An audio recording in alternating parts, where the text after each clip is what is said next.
মুসারে আল্লাহরে জিগাইবানি, আমি গরিব মানুষ, আমি ভালো কিছু কিনতে পারি না, ছেলে মেয়েকে ভালো কিছু খাওয়াইতে পারি না, ভাঙ্গা ঘর, এত গরিব, ভালো করে ঘর বানাইতে পারি না।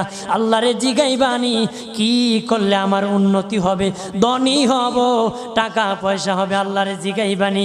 আল্লাহ মুসা নবী কই ঠিক আছে, আল্লাহরে জিগাইব তুমি কেমনে ধনী হইবা।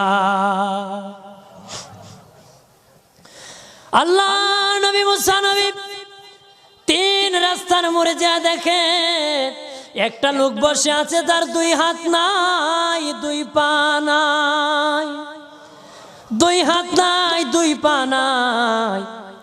ওই লোক ডাক দিয়া কয়, মুসা রে, জীবনে কোনোদিন নিজে হাঁটতে পারি নাই, নিজ হাতে খেতে পারি নাই, কেউ খাওয়াইলে খাই, নতুবা উপবাস থাকি, বৃষ্টি আসলে ভিজি, সেখানে আমি